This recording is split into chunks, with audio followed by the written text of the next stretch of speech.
Chemistry Standard 12.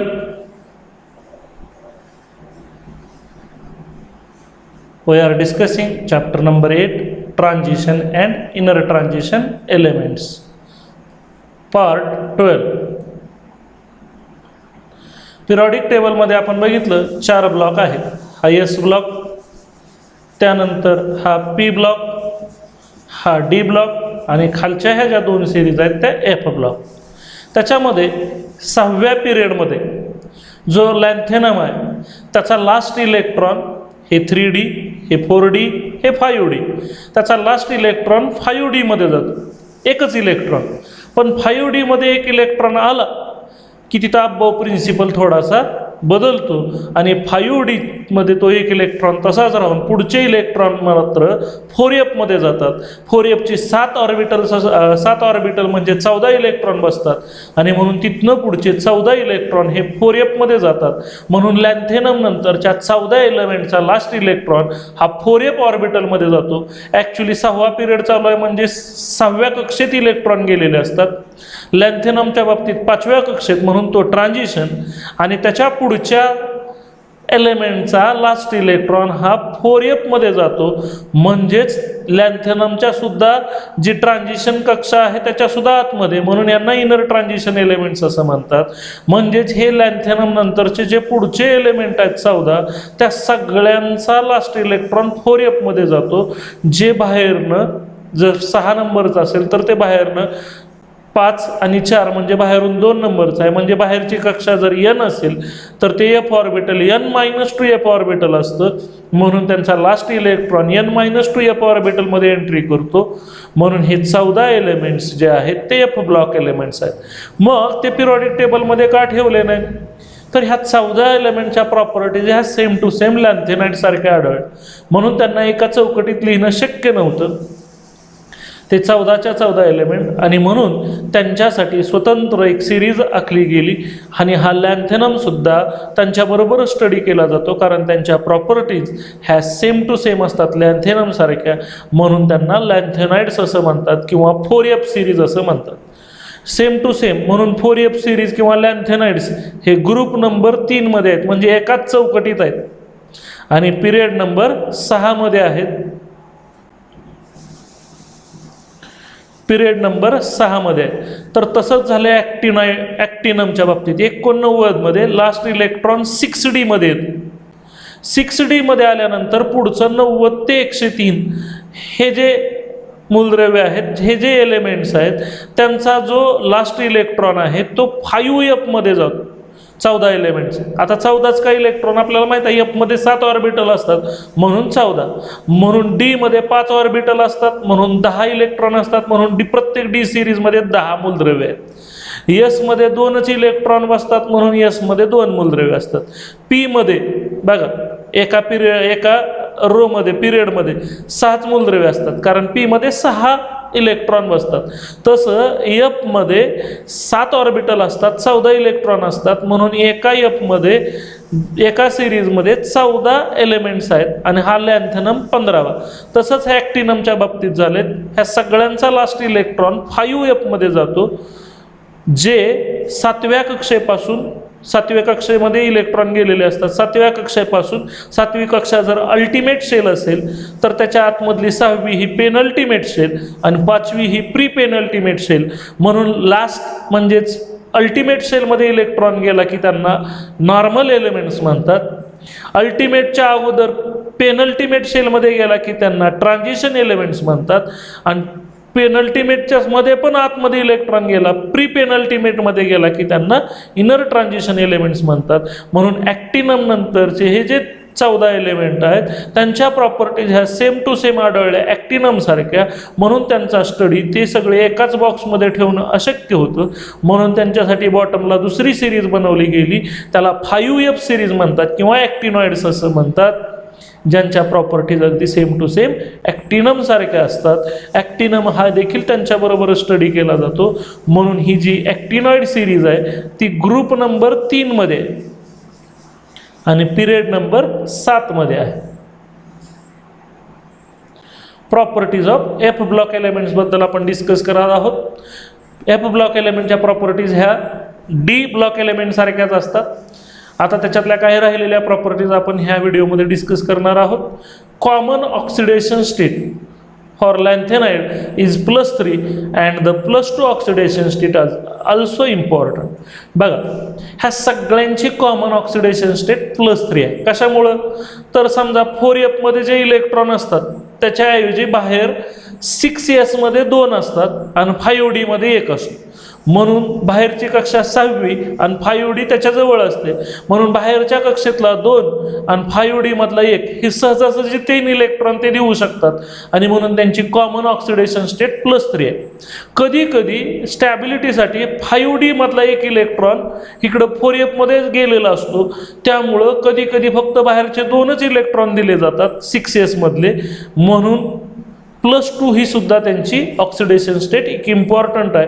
हे कधी घडतं? ज्यावेळेस 5d मधला 1 इलेक्ट्रॉन प्रेझेंट नसेल त्यावेळेस ते +2 ऑक्सिडेशन स्टेट सुद्धा दाखवतात. They all form stable oxides of the type M2O3 where M is the metal आहे. आपल्याला सगळ्याला माहित आहे हे जे लॅन्थेनाइड आहेत ते सगळे मेटल्स आहेत ज्यांची कॉमन ऑक्सिडेशन स्टेट आहे +3. ज्यांची कॉमन ऑक्सिडेशन स्टेट आहे +3 आणि ऑक्सिजनची ऑक्सिडेशन स्टेट असते -2. मग +3 आणि -2 यांचा कोणता कंपाऊंड तयार होईल हे आपल्याला अनेक दिवसापासून माहीत आहे की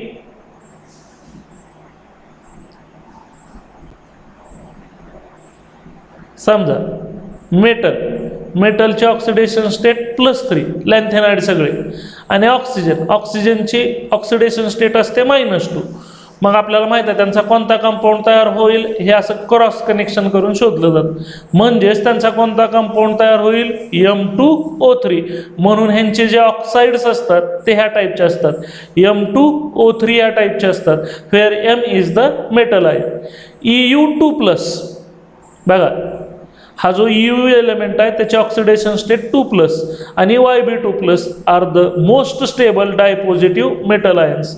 आता हे दोघं +2 ऑक्सिडेशन स्टेट दाखवण्याचं काय कारण असेल तर त्यांच्या 5d मध्ये जो 1 इलेक्ट्रॉन असतो तो हा 4f मध्ये ट्रान्सफर झालेला असतो. त्यामुळे यांची +2 ऑक्सिडेशन स्टेट म्हणजेच फक्त 6s मधलेच इलेक्ट्रॉन दिले जातात आणि म्हणून हे सुद्धा +2 ऑक्सिडेशन स्टेटवाले अतिशय महत्त्वाचे स्टेबल डायपॉझिटिव्ह आयन्स आहेत.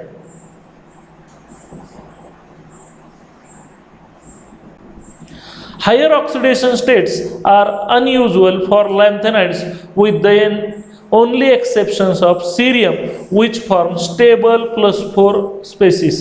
बघा ह्यांचे हायर ऑक्सिडेशन स्टेट सहजासहजी होत नाही परंतु ह्यांच्यातला जो सिरियम आहे लॅन्थेनम नंतरचा तो मात्र +4 ऑक्सिडेशन स्टेट दाखवतो. ह्यांची कॉमन ऑक्सिडेशन स्टेट सगळ्याची +3 आहे म्हणजे 3 इलेक्ट्रॉन कॉमनली आहेत परंतु कधी कधी हा सिरियम 4 इलेक्ट्रॉन देतो म्हणून त्यांची +4 सिरियमची जी ऑक्सिडेशन स्टेट आहे ती एक एक्सेप्शन सुद्धा आहे.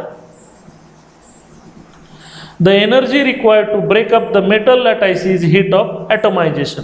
बघा एका धातूचा जर आपल्याला क्रिस्टल तोडायचा असेल तर त्यासाठी जी काही एनर्जी लागते त्याला आपण एनर्जी ऑफ ॲटोमायझेशन किंवा हीट ऑफ ॲटोमायझेशन असं म्हणतो.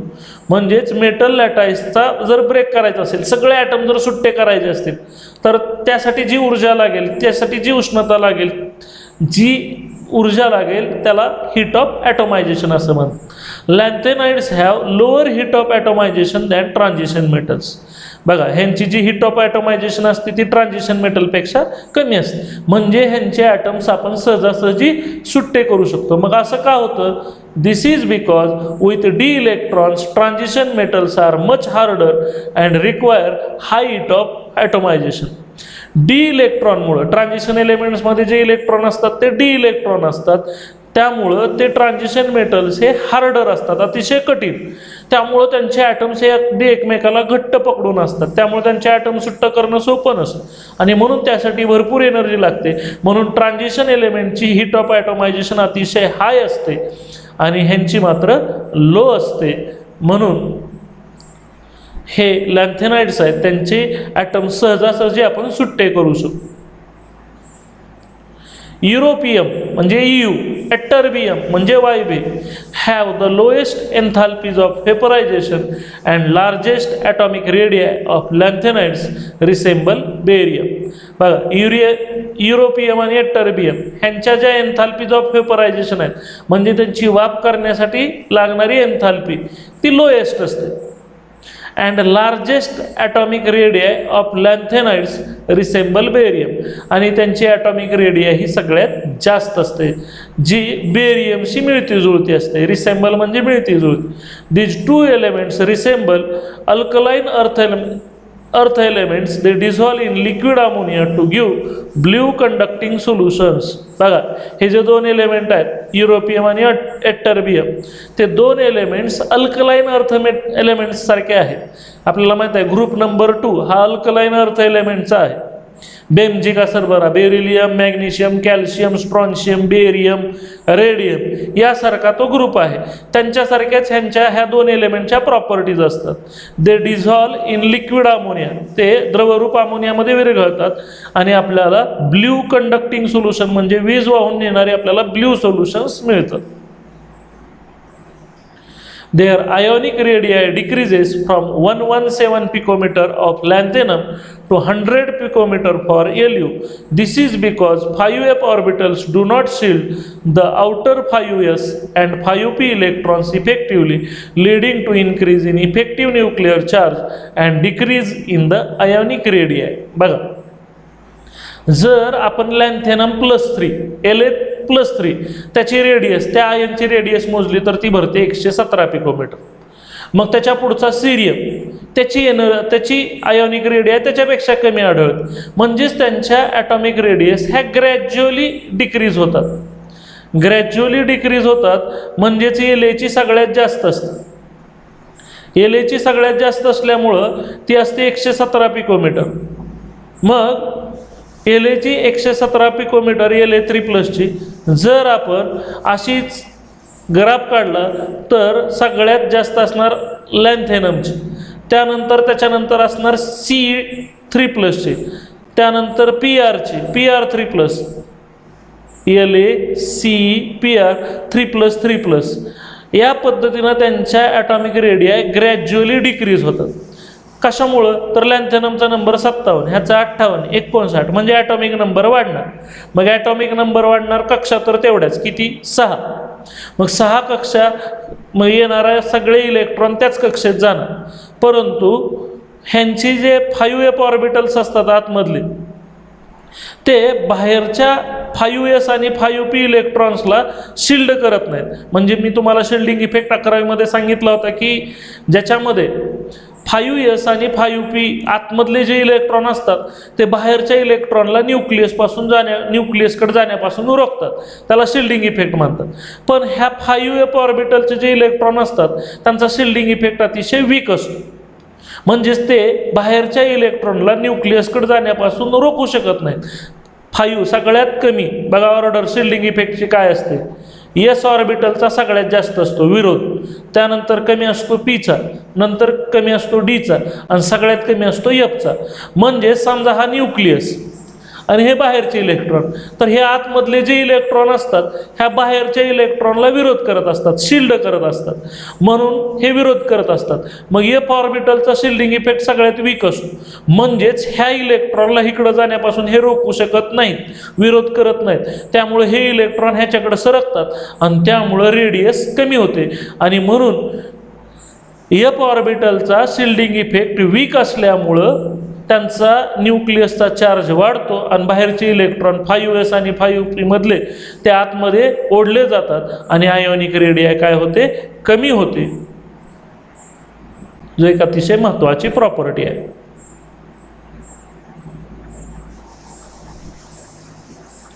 Such large ions have higher coordination number that varies from 6 most common to 9, 10 and up to 12 in some cases. For example, hydrated lanthanum ion is a nanohydrate LaH2O9 3+. बघा आता हा एक complex आहे. कॉम्प्लेक्समध्ये हा square दाखवलेला असतो. स्क्वेअर ब्रॅकेटवरनं तो ओळखायचा एक कॉम्प्लेक्स आहे, ज्याला कोऑर्डिनेशन कंपाऊंड असं म्हणतात. असं स्पेअरमध्ये जर एखादा कंपाऊंड असेल, आपल्याला त्याविषयी एक सेपरेट चॅप्टर आहे कोऑर्डिनेशन कंपाऊंड. असं स्पेअरमध्ये असेल तर तो एक कोऑर्डिनेशन कंपाऊंड असतो, ज्याच्या सेंटरला एक मेटल असतो. म्हणजे सगळे लॅन्थेनम हे कॉम्प्लेक्सेसमध्ये म्हणजे कोऑर्डिनेशन कंपाऊंड्समध्ये सेंट्रल मेटलचं काम करतात.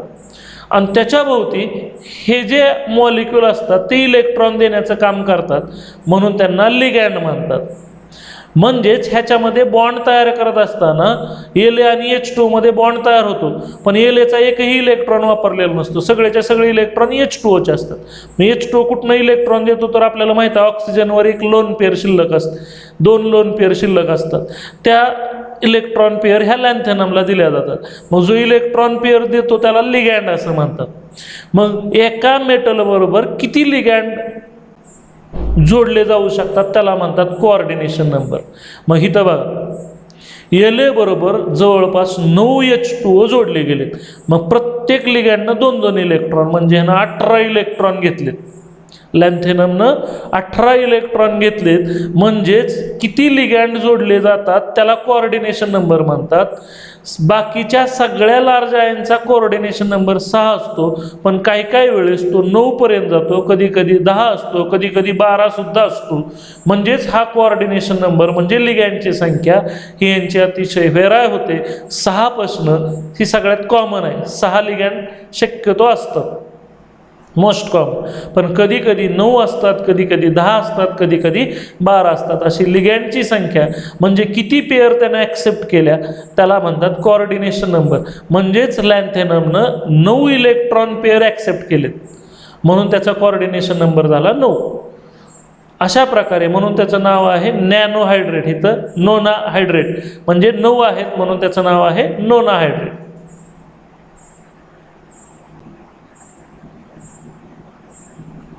All the lanthanides form hydroxides of the general formula LNOH thrice. बघा हे ह्याच टाईपच्या हायड्रॉक्साईड का तयार करतात तर त्यासाठी आपण बघूया. लॅन्थेनाइडची कॉमन ऑक्सिडेशन स्टेट आहे +3 आणि OH आपल्याला माहिती आहे त्याच्यावर एक मायनस असतो, म्हणजे त्याची कॉमन ऑक्सिडेशन स्टेट आहे -1. म्हणजेच हे LN1OH थ्राईस आणि म्हणून ह्यांचे जे हायड्रॉक्साईड तयार होतात LNOH थ्राईस या टाईपचे असतात. म्हणून Ln represents any elements of lanthanide series. म्हणजे सीरियम 58 पासून 71 पर्यंत सगळे जे एलिमेंट आहेत त्यांची नावं घेण्यापेक्षा त्यांना एका सिम्बॉलनं रिप्रेझेंट केले. Ln म्हणजे लॅन्थेनाइड. म्हणजे 14 एलिमेंटचा सेपरेट स्टडी सांगण्यापेक्षा त्यांनी ह्या 14 एलिमेंटला एकाच सिम्बॉलनं गुंडाळलं, ते म्हणजे Ln. म्हणजे सगळे लॅन्थेनाइड्स हे एकाच सिम्बॉलनं दाखवतात Ln. These are ionic and basic. बघा OH बरोबर कंपाऊंड होतं आहे, हायड्रॉक्साईड्स हे बेसिक असतात. Since the ionic size decreases from La3+ to Lu3+. आत्ताच आपण एक ग्राफद्वारे मी तुम्हाला दाखवलं होतं, La पासून Lu3+ पर्यंत आयोनिक साईज कमी कमी होत जाते. The basicity of hydroxide decreases म्हणजे सगळ्यात जास्त. बघा नियम आहे, एक प्रिन्सिपल आहे, जेवढी साईज मोठी, जेवढी आयोनिक साईज मोठी तेवढी बेसिसिटी जास्त असते. म्हणून Laची साईज सगळ्यात मोठी म्हणून त्याची बेसिसिटी जास्त, आणि Lu3+ ची साईज सगळ्यात कमी म्हणून त्याची बेसिसिटी कमी. म्हणून LaOH thrice is a strongest base, आणि सगळ्यात जो शेवटी LuOH थ्राईस त्याची साईज कमी असते म्हणून तो आहे विकेस्ट बेस. इथे एक प्रिन्सिपल असतो, तो आहे की नाही पुस्तकात माहीत नाही, फाजन्स प्रिन्सिपल आहे, की जो सांगतो की ज्या आयनची साईज ही हायर असेल त्याचं हायड्रॉक्साईड हे जास्त बेसिक असतं, आणि ज्याची साईज कमी असते त्याचं हायड्रॉक्साईड हे वीक बेसिक असतं.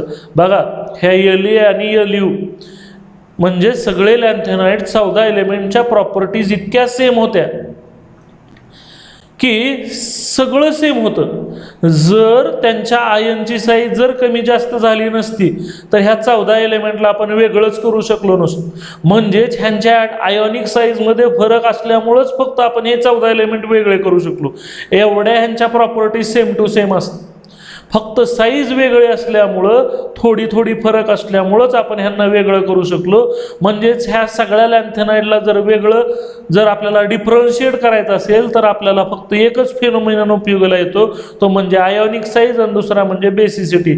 म्हणजेच फक्त आपण ह्या 14 एलिमेंटच्या प्रॉपर्टीज इतक्या सेम टू सेम असायच्या की ह्यांना वेगळं करणं शक्य नव्हतं, परंतु ह्यांची योगायोगानं आयोनिक साईज सगळ्यांची डिफरंट आली, डिक्रीज झाली, त्यामुळे त्यांच्या हायड्रॉक्साईडची बेसिसिटी बदलली आणि म्हणून आपण ह्यांना वेगळं करू शकलो.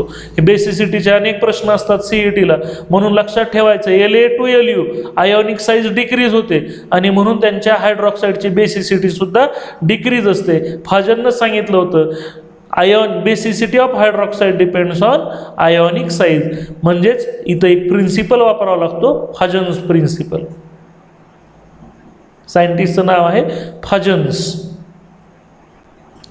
Lanthanoids reacts with nitrogen and halogens to give nitrides and halides of the formulae LNN and LNX3 respectively. While doing so, lanthanides lose their outermost 3 electrons to form stable compound in +3 oxidation state. बघा, nitrogen बरोबर लॅन्थेनाइड सगळे compound तयार करतात, त्यांना लॅन्थेनाइट्राइड्स असं म्हणतात. Nitrogen बरोबरच्या कंपाऊंडला नायट्राइड्स, जसं ऑक्सिजन बरोबरच्या कंपाऊंडला ऑक्साइड्स, तसं नायट्रोजनच्या कंपाऊंडला नायट्राइड्स म्हणतात आणि हॅलोजन बरोबरच्या कंपाऊंड्सला हलाइड्स असं म्हणतात. मग लॅन्थेनमचे आपल्याला कॉमन ऑक्सिडेशन स्टेट माहीत आहे +3 आणि नायट्रोजनची सुद्धा ऑक्सिडेशन स्टेट असते -3. त्यामुळं Ln3n3 असं नसतं करायचं, रेशो घ्यायचा असतो. ह्याला दोघालाही 3 न भाग जातो, 3 1 3 3 1 3, म्हणून Ln1 n1 आणि म्हणून यांचे कंपाऊंड या टाईपचे होतात Lnn, म्हणजेच लॅन्थेनाइड नायट्राइड्स अशा प्रकारचे कंपाऊंड तयार होतात. लॅन्थेनमची oxidation state common oxidation state +3 आहे आणि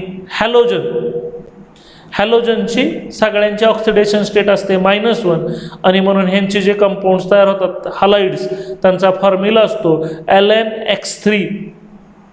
म्हणून हे हॅलोजन बरोबर LNX3 टाईपचे कंपाऊंड्स तयार करतात आणि नायट्रोजनची व्हॅलन्सी -3 आणि लॅन्थेनाइडची +3 असल्यामुळं नायट्रोजन बरोबर LNN टाईपचे नायट्राइड्स तयार करतात.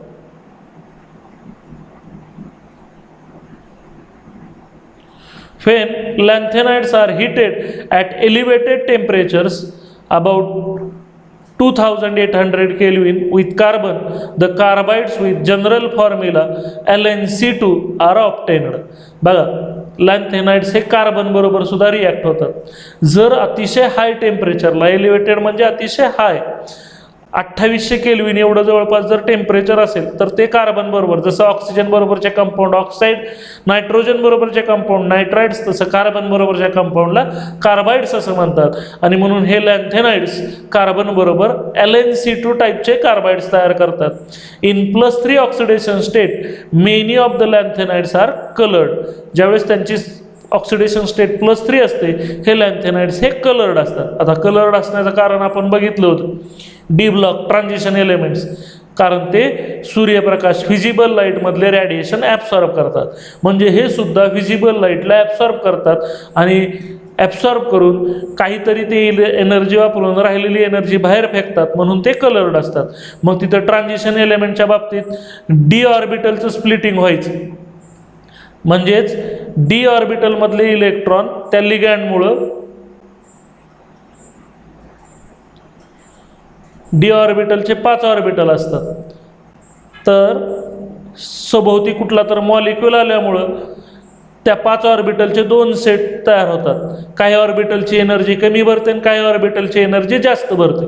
मग ज्याची एनर्जी कमी आहे त्यातले अनपेअर्ड इलेक्ट्रॉन वर जाण्याचा प्रयत्न करतात. मग खालनं वर जर जायचं असेल तर त्याला एनर्जी लागणार. अशी एनर्जी ते सूर्यप्रकाशातून घेतात, म्हणजेच लाईटमधनं घेतात, व्हिजिबल लाईटमधनं घेतात. त्या लाईटच्या द्वारे खालच्या डीमधनं वरच्या डीमध्ये जातात. असं एसला आणि पीला होत नाही, असं फक्त होतं डीला आणि एफला. डीच्या खालच्यामधनं डीच्या वरच्यामध्ये जर इलेक्ट्रॉन गेला तर डी ट्रान्झिशन म्हणतात एफचे 7 ऑर्बिटल असतात तर त्यांचं सुद्धा असं स्प्लिटिंग होतं, म्हणजे 7 ऑर्बिटलचे वेगवेगळे सेट तयार होतात. मग खालच्या एफमधनं जर वरच्या एफमध्ये गेला तर त्याला एफ ट्रान्झिशन म्हणतात. पण त्याच्याविषयी जास्त नाही. म्हणजेच ट्रान्झिशन एलिमेंट्स कलर्ड असण्याचं कारण अनपेअर्ड इलेक्ट्रॉन एक असायला पाहिजे होता, डी ट्रान्झिशन एक होतं. तसंच हे कलर्ड असण्याचं कारण सुद्धा अनपेअर्ड इलेक्ट्रॉन, फक्त इथं डीच्या ऐवजी कोणते ऑर्बिटल्स असतात, एफ म्हणून लॅन्थेनाइड्स कलर्ड असण्याचं कारण असणार एफ ट्रान्झिशन, आणि म्हणून इथं दिलंय. मोस्टली ते ग्रीन असतात, पिंक असतात, येलो असतात. This is attributed to electronic transitions among the F orbitals. म्हणजे डी ऑर्बिटलचे जसे स्प्लिटिंग होतं, गट होतात, तसंच एफ ऑर्बिटलच्या 7 ऑर्बिटलचे सुद्धा गट होतात. मग खालच्या ज्यांची एनर्जी कमी आहे अशा एफ ऑर्बिटलमधनं वरच्या जास्त एनर्जीवाल्यामध्ये इलेक्ट्रॉन उडी मारतात. कशी उडी मारतात तर व्हिजिबल लाईट म्हणजे सूर्यप्रकाश, आपल्या घरातली लावलेली लाईट, म्हणून त्या लाईटमधनं ते किरण शोषतात, रेडिएशन शोषतात आणि खालनं वर जातात आणि राहिलेली एनर्जी बाहेर फेकतात. तो म्हणजेच कलर असतो. म्हणजेच कलर हा बाहेर फेकलेल्या एनर्जीवर डिपेंड असतो. बाहेर किती एनर्जी बाहेर फेकले त्याच्यावर ते कोणता कलर दाखवणार ते दिसतं. मग हे लॅन्थेनाइड कलर असण्याचं कारण त्यांच्या एफमधले अनपेड इलेक्ट्रॉन हायर एफमध्ये जातात, ज्याला एफ ट्रान्झिशन असं म्हणतात. म्हणून transitions among the F orbitals.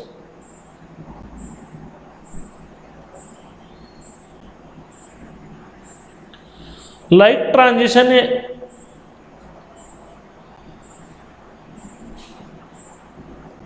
transition metals, the electronic spectra of lanthanides however do not get affected with different ligands. परंतु जसं ट्रान्झिशन मेटल्स मध्ये लिगॅन्ड वेगळं आलं की त्यांचा कलर इफेक्ट व्हायचा, इलेक्ट्रॉनिक स्पेक्ट्रा बदल व्हायचा, तसं मात्र ट्रान्झिशन मेटलमध्ये जसं होतं, आपण एक उदाहरण सुद्धा बघितलं होतं की Cl लिगॅन्डवालं आणि H2O लिगॅन्डवालं त्यांचे कलर बदल असायचे. म्हणजेच लिगॅन्ड बदललं की तिथं कलर बदलायचा. इथं मात्र तसं होत नाही. म्हणजेच डिफरंट लिगॅन्ड्समुळं त्यांच्या कलरवर, इलेक्ट्रॉनिक स्पेक्ट्रावर कुठलाही परिणाम होत नाही. थँक्यू.